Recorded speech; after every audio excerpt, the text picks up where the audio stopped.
Actions humanitaires en faveur des démunis. Elles sont nombreuses, les bonnes volontés, à se manifester en ce mois béni de Ramadan à l'égard des nécessiteux pour atténuer tant soit peu leur souffrance. Mais il relève d'un constat que certains dons ne se font pas dans les règles de l'ère. Moins d'expression d'un sentiment, les emojis se sont imposés à la longue dans le quotidien. Rares sont les détenteurs de smartphones qui s'affranchissent. Aujourd'hui, toutefois, une utilisation judicieuse s'impose à tous. Ravi de vous retrouver pour la grande édition sur ORTM2. Mesdames et messieurs, bonsoir et bienvenue. Je vous le disais à l'instant, les actions humanitaires en faveur des démunis se multiplient pendant le mois de Ramadan. Dans la plupart des cas, ces dons sont médiatisés dans le but d'inciter d'autres personnes de bonne volonté à emboîter le pas. Toutefois, ce caractère incitatif se transforme souvent en campagne publicitaire pour des donateurs, une situation qui fait perdre l'aspect humanitaire des dons. Idrissa Oumar Maïga. Le mois de Ramadan est un mois de solidarité et de partage entre les fidèles musulmans. Pendant ce mois béni de Ramadan, on assiste à de nombreuses remises de dons de kits alimentaires aux personnes démunies. Selon nos interlocuteurs, ceux qui font des dons dans la discrétion ont leur raison et ceux qui le font devant la caméra cherchent à se justifier auprès des partenaires.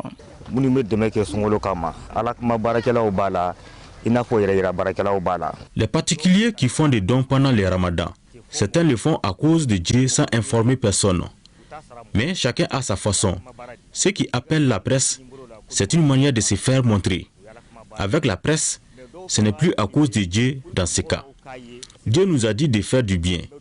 En donnant avec la main droite, la main gauche ne doit pas le savoir, dit-on. Les ONG et associations qui médiatisent la remise de ces dons, c'est une manière pour eux de se justifier auprès de leurs partenariats. Nous faisons ces dons-là, ça fait 4 ans, mais on ne l'a jamais médiatisé. Et on appelait nos différentes familles démunies qui sont à notre charge. On les appelait, on les remettait à l'anonymat et ici à la maison. Ces dons, d'où qu'ils proviennent, n'obéissent pas au principe de l'islam. C'est seul le bon Dieu qui est capable de faire quoi que ce soit. C'est-à-dire faire un don à cause de Dieu ou bien de se faire paraître à la télévision. C'est la foi, l'intention qui justifie tout ce que l'être a envie de faire à son prochain pendant les ramadans.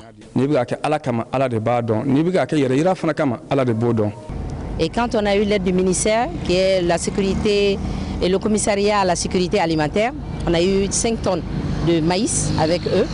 Et donc on a jugé nécessaire de le faire en grand pompe pour que le ministère sache que ce qu'il donne va directement aux ayants droit.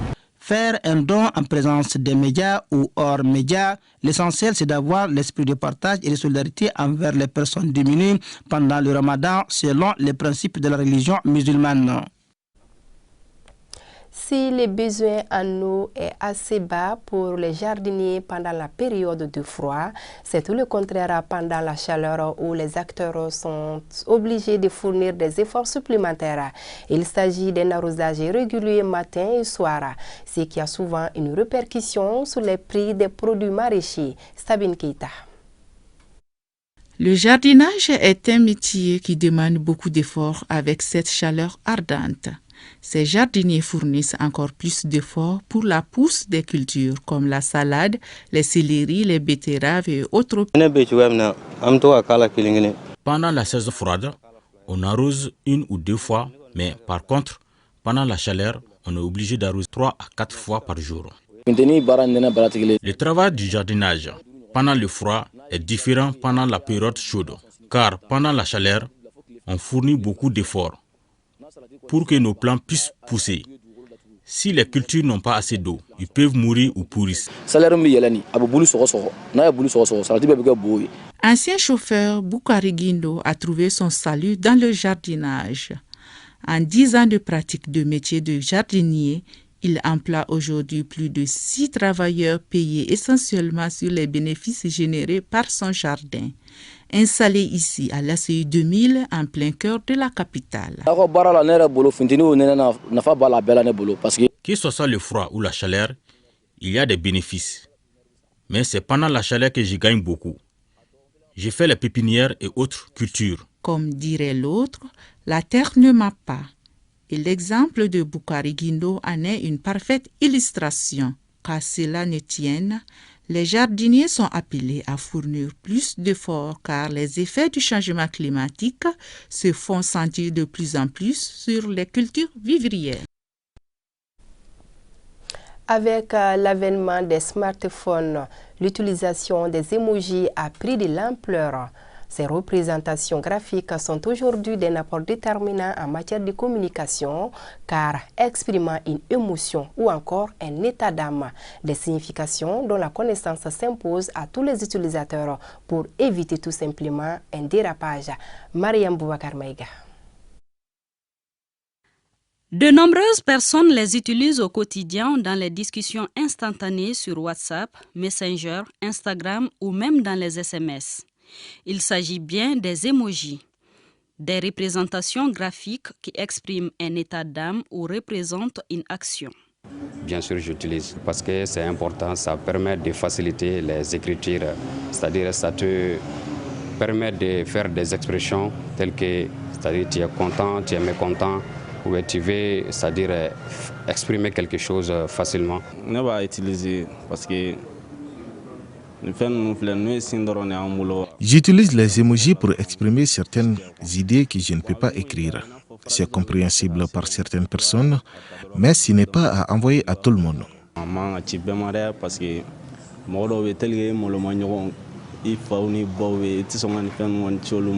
Il existe une multitude d'émojis. Ce visage avec des larmes de joie est un des plus populaires et a même été nommé mot de l'année 2015 par Oxford English Dictionary. Il signifie « je ris au point d'en pleurer ». Au départ, les emojis étaient beaucoup plus utilisés par les jeunes. Aujourd'hui, ils sont devenus un moyen de communication non verbal majeur pour bon nombre de personnes. Toutefois, il est difficile de les utiliser quand on ne sait pas réellement ce qu'ils veulent dire, d'où l'abstention de ces particuliers de les utiliser. Non, ne t'allez utiliser. Moi, je n'utilise jamais les emojis parce que je ne connais vraiment pas leur signification. Je ne les utilise jamais d'ailleurs. Moi, je vais les utiliser. Je n'utilise pas les emojis parce que je ne connais pas leur signification. J'évite donc de les utiliser pour ne pas vexer mes interlocuteurs. Les emojis permettent certes une communication plus souple, mais leur non-maîtrise peut engendrer une utilisation déplacée. Il rappelle le bon vieux temps. Il s'agit des foyers de jeunes qui servaient de lieu de rencontre et de divertissement pour la couche juvénile. Mais depuis un certain temps, ces temples à elle dédiés semblent tomber dans les oubliettes, même si quelques-uns restent toujours opérationnels. Khadijatou Kamisoko. Conçus par les autorités pour servir d'espace de loisirs, de rencontres, d'épanouissement, de réinsertion et d'échange, les foyers des jeunes, comme l'indique leur appellation, ont contribué à l'enrichissement et au rayonnement de la couche juvénile en particulier et de la culture malienne en général. Dans leurs fonctions, ces foyers abritent aussi des services d'écoute, d'information, d'animation et d'accompagnement selon les besoins exprimés par les jeunes. Le four est conçu pour les jeunes, par les jeunes, avec les jeunes. Nous, notre matière première, c'est les jeunes. Il faut que les jeunes viennent massivement ici pour pouvoir avoir des idées. On apprend aux jeunes l'éducation pionnière.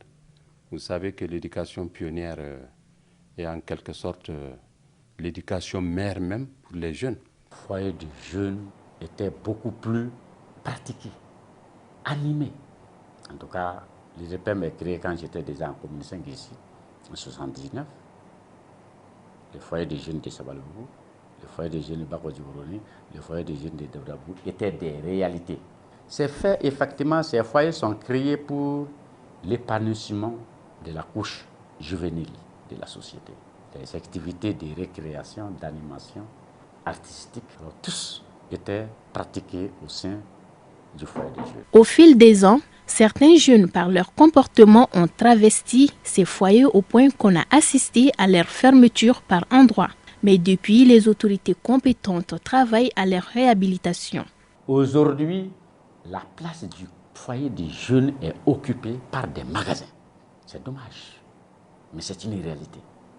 Il a fallu notre arrivée pour que nous amorcions un projet de réhabilitation de ces cadres. La jeunesse malienne, il faut qu'elle, franchement, reste jeune. La jeunesse n'existe que dans les mots, dans le verbe. Mais aujourd'hui, c'est regrettable. Selon moi, le foyer est un endroit de détente et de divertissement. Et ce n'était pas le cas de notre foyer à cause du mauvais comportement des jeunes. Mais maintenant, ça va mieux. Malgré tout, ces endroits resteront des maisons d'accueil des jeunes en activité ou en voie d'insertion sociale et professionnelle. Ceci dans une résidence adaptée à leurs besoins avec des services d'ordre socio-éducatif. Le musée national, en plus d'abriter d'anciens objets d'une importance capitale, propose un cadre verdoyant au grand public, un espace vert que choisissent certaines personnes pendant cette période de chaleur pour se relaxer. Il en est de même pour les alentours qui sont souvent convoités par d'autres. Le constat a été fait par l'une de nos équipes. Elle était conduite par Mancha Traoré.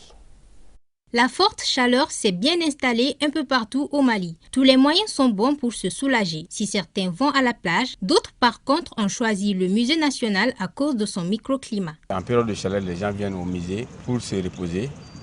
Mais nous avons voulu à ce qu'ils fassent la visite d'abord, après qu'ils se reposent dans la cour. Le public décide autrement aussi. Traditionnellement, ce lieu d'expression culturelle sert de site pour garderie ou d'exposition des objets d'art. Mais en cette période de canicule qui met à rude épreuve l'organisme, il fait aussi l'objet de convoitises à cause de la verdure et de la douceur de son climat. Si l'affluence est forte généralement pendant le week-end, elle baisse de régime les jours ouvrables comme au moment où notre équipe de reportage était de passage. Il y a les jeunes, il y a des enfants qui viennent aussi. Donc c'est un public de tout âge presque. On est entouré de la nature, c'est pourquoi les gens viennent ici. Et à côté de la nature, il y a la culture. En plus de sa vocation à promouvoir la culture authentique et le renforcement de l'unité nationale, le musée national, de par sa verdure, est également un lieu idéal pour les citoyens de se détendre en période caniculaire. Les footballs de masse sont des occasions permettant à nombreux jeunes d'exprimer leur talent. Certains joueurs de renommée internationale y ont trouvé leur salut. Aussi, il existe des centres de formation qui leur donnent l'occasion de se faire connaître. Moussa Diabaté. Ici au Mali, le football, c'est à la base. Au Mali, je pense qu'on a énormément de talent. Et oui, on ne devient pas recruteur de jeunes joueurs dans un club en un claque de doigts. Les meilleurs recruteurs de foot sont ceux capables de repérer un talent d'un coup d'œil en se basant sur des critères. La détection des talents est l'activité principale des experts de foot.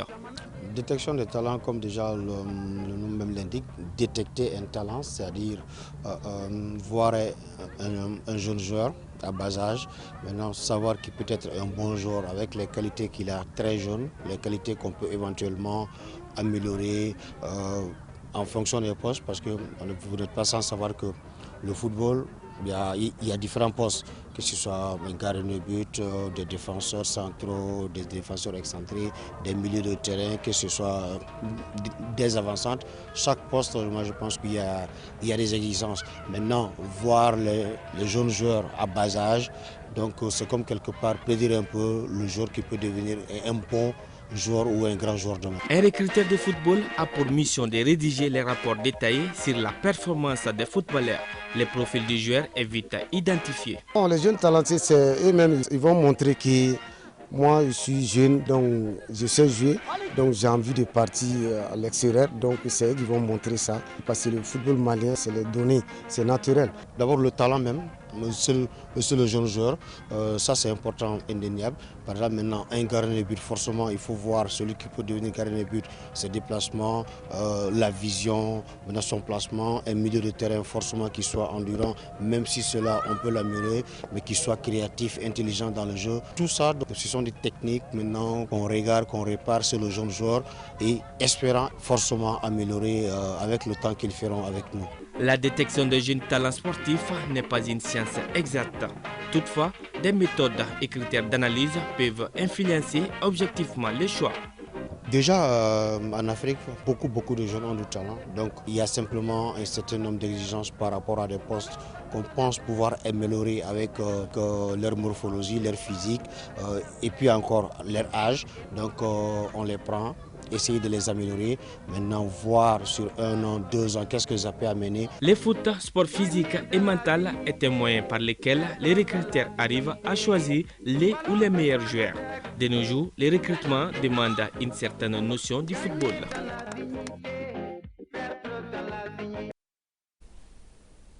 Le rapport journalier avant de boucler cette édition, 0 cas positif, 0 guéri, 0 décès sur 66 tests réalisés. À ce jour, 10 patients sont sous traitement pour vous protéger et protéger les autres. Suivez les mesures de prévention et faites-vous vacciner. Fin de cette édition. Merci à vous de l'avoir suivi et bonne suite des programmes sur ORTM2. À demain, plaisir à Dieu.